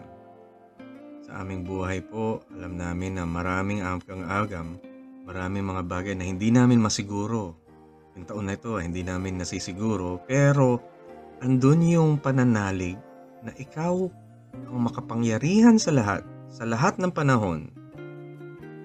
At kayo ay gumagawa ng paraan para sa aming kinabukasan. Nasa inyong isipan ang kabutihan namin lahat. Interes ninyo at pagnanais ninyo yung magampanan ang inyong mabuting kaloob sa amin at mangyari sa amin yung kinalulugod ninyo na mabuti rin. Alam namin, Panginoon, na may mga pagkakataong sumasandal kami sa ibang bagay. May mga pagkakataon na nagsasalita kami ng tapos tungkol sa aming buhay batay doon sa mga nakikita ng aming material na mga pangangailangan, batay sa aming mga material na nakikita, batay sa aming sariling pangunawa. Pero sabi mo nga, Panginoon, sa iyong salita, na magtiwala sa iyo, to trust in the Lord with all our heart and not lean on our own understanding. So that in all our ways, we will acknowledge you and you will direct our path. Alam po namin, Panginoon, sa Proverbs 3, 5, and 6, kayo pa rin ang Diyos na nagtatagubilin sa amin ng inyong mabuting mga pakay. Kaya Ganun po, Panginoon, ang paggabay na hiniling namin sa inyo. Gabayan niyo po yung mga breadwinners, yung mga taong kumikita para sa kanilang pamilya dahil alam kong nahihirapan sila. Sa aming bansa ngayon, naging kultura na ang gamitin ang pera at ipinagpapalit sa pagmamahal, sa pag-ibig. Nawa po, Panginoon, mabago niyo po muli, i-restore niyo, Panginoon, ang aming bansa. Hindi pera ang magiging dahilan para gumawa at kumilos ng mabuti. Dahil ito yung kalagayan namin ngayon at sa buong mundo rin. Pera ang nagpapairal kung anong mga pagbabago at patakaran na nangyayari sa aming bansa, sa bawat isang lugar, o kung ano man yung magiging batayan sa mga desisyon ng mga namumuno. Pero wag po ganon, Panginoon, lalo sa taon na ito na kung saan kami ay magkakaroon ng pagpapala na makita kung ano ang ibig sabihin ng tunay na paggabay, pagpamumuno mula sa inyo. Tulungan niyo kami na maghangad ng kasapatan. To trust in you, O Lord, in all things. Tulungan niyo kami na hindi namin ibatay sa kung ano yung nakikita ng aming pananaw. Tulungan niyo mga listeners namin na matutong magpatawad dahil mayroong kaming kakayahang lumago, maging stronger kaysa dun sa aming mga naranasang pangit. We have greater strength as the time comes. At itong taon na to ay greater strength. Mas lalo pang pinagpala at sa inyong lakas kami ay umaasa. Nawa sa pamamagitan ng inyong lakas ay gumanda ang aming pananaw, pakiramdam, pakikitungo sa aming buhay.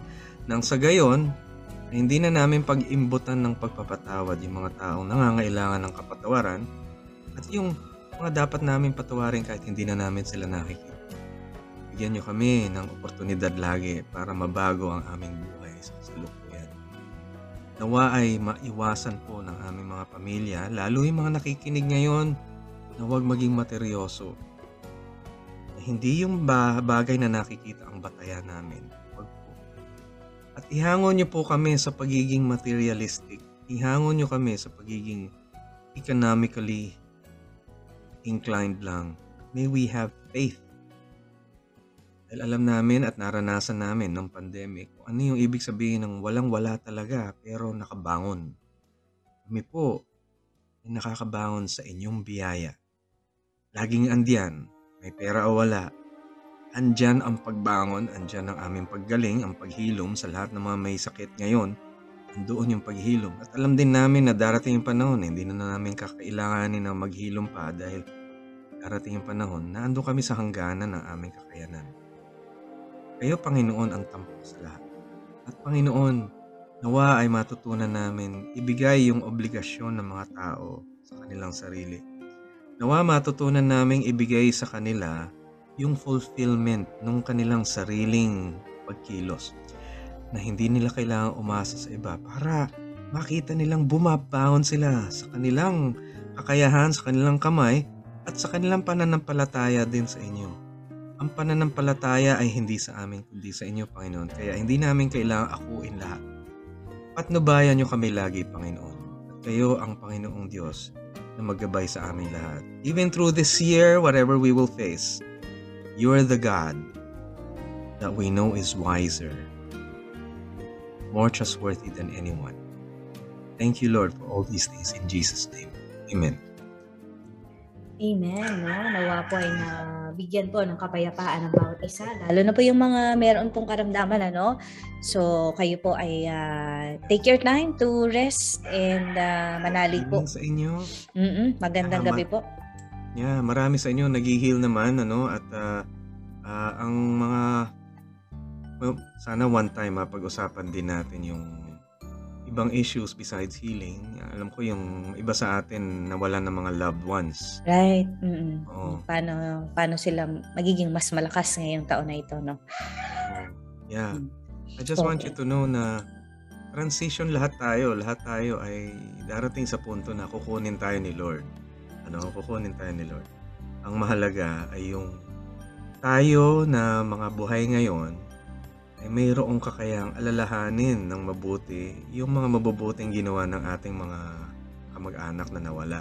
Mhm. Kasi pagka dumating yung time, anytime soon, pagka kinuna tayong lahat na Lord, magkikita-kita tayo. Kailangan maalala ninyo yun. Amen. At saka, wag po kayong mababahala kung syempre nagugulat, no? Nakakagulat talaga yung balita na mawala na yung mahal sa buhay. Normal po yun. Bagamat alam po natin ang bawat isa ay may katapusan. Syempre Masakit, yung oo. tanda ng pag-ibig mo sa taong nawala, ay kasama po yun. Bahagi po yung pagdadalamhati, bahagi po yung kalungkutan. Yan po ay hindi naman inalis sa atin ng Panginoon. Yan po ay normal na nararanasan ng bawat isa. To make us realize yung strength ng God over us. Yes, at kaya nga dahil may hangganan ang lahat, tayo rin may hangganan tayo. Doon Tama. natin napapalitaw yung pinakamakahulugan sa ating buhay. Kapag wala tayong hangganan, anong meaning nun? Anong purpose? Ano yung buong message ng ating buhay? So, soon we will discuss that. And we know na the people we love are still there, meaningful to us because they have a full life that they lived. Amen. Okay. So may hangganan din po maging ang ating programa ngayon. Yes. So pagkakataon na rin po para tayo magpasalamat sa ating mga kaagapay sa Bukawi Transmitter site, sa ating engineering team. Syempre, thank you kina Eileen, Ivan, Christopher, Abby, and Gwen. Salamat din kina Reggie, Benjo, Nathaniel, at JB. Ako po si Jo Cabrera Alabastro. At ito po si Kuya Pilo Laharca, nagsasabi sa inyo, hope overflows through this Amen. year. And talagang kayo po ay aming laging tatangkilikin. As always, hanggang sa muli, ito po si Kuya Pilo Laharca at si Ate Jo. Ito po ang Heartline, Kung saan pinakikinggan, ang inyong nararamdaman. God bless po. God bless po. Heartline, kung saan pinapakinggan ang iyong nararamdaman.